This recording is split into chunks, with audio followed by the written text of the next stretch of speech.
Герой нашей программы с первых дней Великой Отечественной войны оказался на фронте. В это время он проходил службу в армии, в военной части, располагавшейся неподалеку от Бреста. До окончания службы оставалось совсем немного, но началась война. Джамалдин Мурзабекович Даурбеков достойно прошел свой боевой путь, о чем свидетельствует множество наград. Многие трудности преодолел он и на жизненном пути. Оставил о себе светлую память как у родных, так и всех, кому довелось его знать. Даурбеков Джамалдин Мурзабекович прошел всю войну, был защитником Киева, воевал в Белоруссии, на Курской дуге, также воевал в Чехословакии. У нас здесь вот в музее есть небольшая информация, пока небольшая информация о нем, это вот фотография.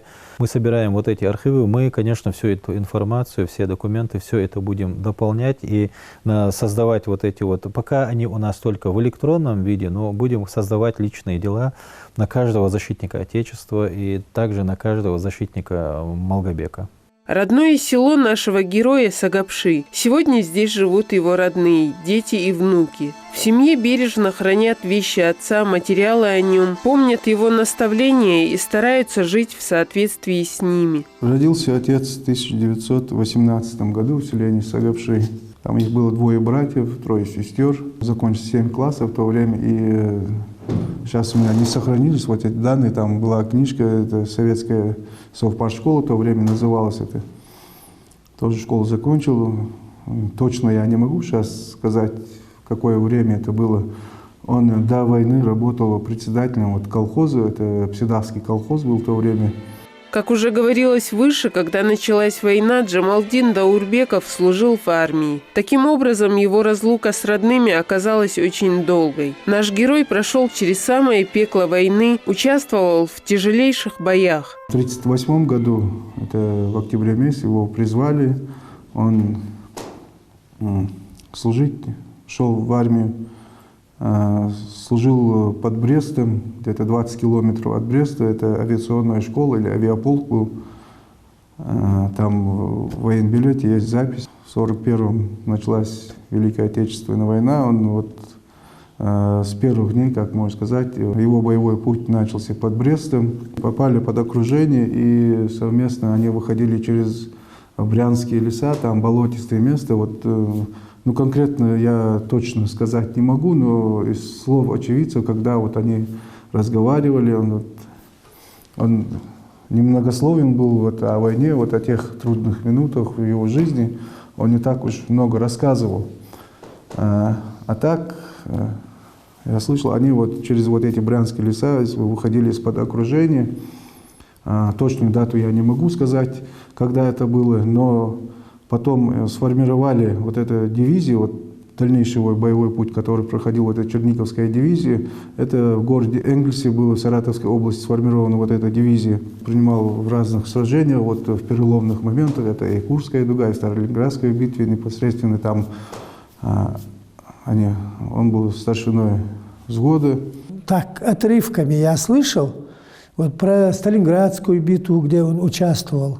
Он вот это описывал, говорит, это, говорит, лучше, говорит, ни одному человеку, говорит, чтобы этого не видеть, говорит, в своей жизни. Когда через реку они приходили, вот эта река в Сталинграде, которая протекает, она, говорит, больше, говорит, была похожа на кровь, говорит, там людская кровь столько было, говорит, он так, рукой мало, лучше бы вам это не видеть, говорит. И в Курской битве он участвовал, сейчас вот недавно, года 2 назад, там памятник открыли участников Курской битвы, и он там записан, вот его имя, отчество, все это, он как участник Курской битвы. В 1944 году в связи с депортацией ингушского народа Джамалдину было предложено сменить национальность, но наш герой отказался. Вместе со многими другими представителями репрессированных народов его демобилизовали. Отправиться же к родным получилось не сразу. В 1944 году, с его слов, там после депортации ингушского народа в Казахстан, это было под Прагой, когда это был депортирован весь народ, его сняли с воинской части, дали 5-дневный паёк и отправили. со многими чеченцами, ингушами. В то время всех отправили в Ивановскую область на лесоповал. И там он до 1947 года был. В 1947 году они уже встретились в Казахстане с семьей. Там и брат был жив, и сестры. После войны и не менее тяжелого периода работы на лесоповале Джамалдину Даурбекову пришлось приспосабливаться к жизни на чужбине. Но делать было нечего. Оставалось лишь смириться и с этим. Казахская ССР, где-то на заводе он работал. Потом в 1956 году женился он.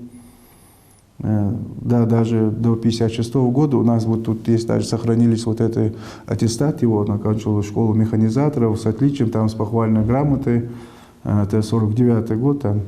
В начале 1960-х годов Джамалдин с семьей вернулся на родину. Снова приходилось налаживать быт, привыкать к сложившимся обстоятельствам. 5 братьев, 2 сестры, отец, мать. Мы жили. Я так, как сказать, основную школу я здесь пошел, но мы с Казахстана приехали. Это тоже я помню, но я маленький был тогда. С Казахстана где-то в 1961 или 1962 году они вернулись. Дальше потом он по возвращению с Казахстана занимал разные должности. Тут работал замдиректором совхоза нашего, заведующим заготзерно работал. Рассказывая о Джамалдине Даурбекове, родные отмечают главную черту его характера – спокойствие. Нашего героя, перевидавшего все ужасы войны и ее последствий, пережившего депортацию, казалось, ничего не могло вывести из себя. Ну, до глубокой старости он постоянно был вот активный, и никакие трудности, наверное, он многое перевидел в своей жизни. На эти некоторые мелочи житейские он не обращал практически никакого внимания. Отец по своему характеру, он очень спокойный человек был. Он не конфликтный, не скандальный. Вот он не ругался ни с людьми, ни с кем. Вот на работе сколько лет, я помню, он вот, в Казахстан как приехали, сколько я помню, где-то до 73 года, что ли, 74 года ему было, когда он на пенсию уходил. Отец был на самом-то деле добрым человеком. Вот он людей уважал. Всегда и бывает женщин, которые рядом с ними работают, вот не полные семьи у них дома. Вот он их всегда поддерживал. Я всегда помню, у нас вот в улице, там нескольких домов я женщин знала, они всегда, вот он по работе их всегда вот поощрял. В 1981 году после армии, как я вернулся, я когда в Казахстан поехал, там до сих пор, когда я приехал, там люди встретились, многие очень хорошо и горячо отзывались об отце. Желание у него было большое такое посещение, общение с людьми, встречи. Вот в селе его до сих пор хорошо помнят, кого бы ты так в возрасте людей, если спросить, чтобы его не знали, вот в нашем селе редко найдется человек такой. Уважали его, и на работе уважали, и так в селе там уважали его люди. У нас дома всегда были гости. К нам даже на неделе вот родственники приезжали, мои дяди. Он всех любил. Такие, как наш герой, обычно не читают окружающим специальных нравоучений. У них нет особых наставлений по поводу того, как и что должно быть. Эти люди своим поведением, да и в общем жизнью, показывают пример. Единственное, что Джамалдин требовал от своих родных и детей, это уважительного отношения к людям. Также он обращал отдельное внимание на образование. Он всегда говорил, что вот единственное, что я помню, вот когда вот уже взрослел в школе, если кто-либо на тебя пожалуется со стороны там, лучше не попадайся мне на глаза. Такое у него было. Он воспитывал нас морально, чтобы были устойчивые, чтобы трудились, чтобы чужое не брали. В школе он всегда говорил, вот чтобы вы не опозорили мое имя. Мать никогда же в школу не ездила, а он вот всегда, все время приезжал в школу. Дома был суровым, серьезным. Нормально, он тогда при должности был, но тем не менее он не баловал нас, если честно сказать. Просто он растил нас с уважением к старшим, чтобы мы поддерживали друг друга в трудную минуту. Ну, я ему благодарен, если честно сказать, и за воспитание. О войне Джамалдин Даурбеков старался не говорить. Ему, как и всем истинным героям, было слишком больно вспоминать то, что пришлось там пережить. Про войну он вообще не любитель говорить. Он говорит, чтобы о ней говорить, говорит, надо, говорит, лучше там не участвовать. Так, со стороны, говорит, легче, говорит. А если ты через него сам прошел, говорит, это очень тяжело. Я самым младшим был в семье, я поближе был с ним. Ну, я, когда в школе учился, вот наша Сагапширская 19-я школа, он часто приходил в нашу школу, его звали, вот он проводил беседы с ними, рассказывал что-то, но я никогда, если честно сказать, не слышал, чтобы он рассказывал о войне. Он большинство свое он говорил, что вот не надо вам этого, трудитесь, учитесь, чтобы это не повторилось. Я не хочу, чтобы вы видели вот все это. Так, о войне, он, вот, когда они с друзьями собирались, вот так вскользь, когда его спрашивали что-то, он отвечал. А так он практически не любил рассказывать о войне. Наверное, ему трудно было говорить об этом.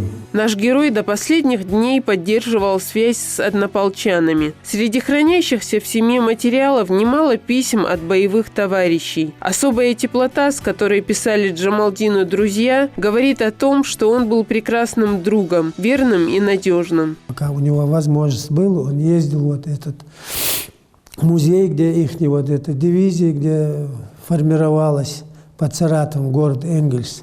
Вот эти фотографии тут же есть, вот он с однополчанами, ветеранами, тут много чего. Благодарственные письма, там, грамоты почетные у него.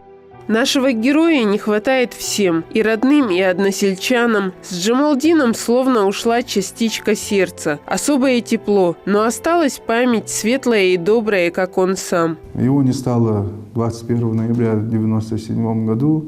Я горжусь, что у меня был такой отец.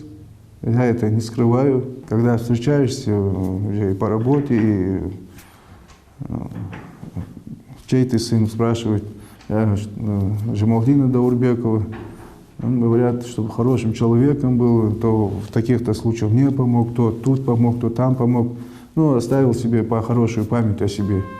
Иса продолжает поиск материалов об отце, понимая, что не все его боевые заслуги получили отражение в соответствующих документах, были отмечены наградами. Мало что рассказывал о боевом пути и сам Джамалдин. Медали есть за боевые заслуги, за Орден Отечественной войны. Мы сохранили весь этот материал, стараемся и в разные вот эти сайты ищем дополнительно вот всю эту информацию.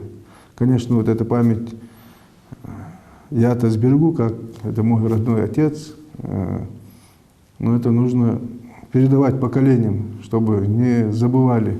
К памяти о Джамалдине Даурбекове с трепетом относятся не только его дети, но и внуки. Селиме, к сожалению, не довелось общаться с дедом. Его образ сформировался у нее по рассказам отца и родных. Но и этого хватило для того, чтобы захотелось узнать о нем побольше. Уже несколько лет Селима участвует и побеждает в конкурсах по военной тематике. Главная тема – жизнь и судьба любимого деда. Мой дедушка Даурбеков Джамалдин Марзабекович участвовал в этой войне. Мне, конечно, не довелось увидеть его, он умер задолго до моего рождения, но память о нем жива в рассказах дяди, отца, родственников, однополчан.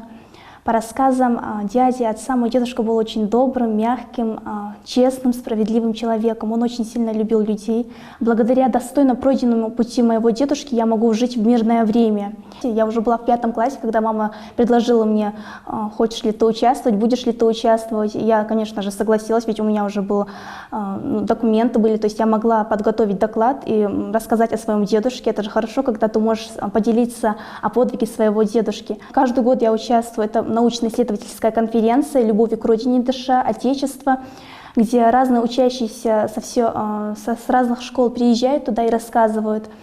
Я участвую в номинации «Военная история». Мне это приносит удовольствие, потому что я делюсь со воспоминаниями о моем дедушке. Конечно, мне очень жаль, что он не дожил до наших дней.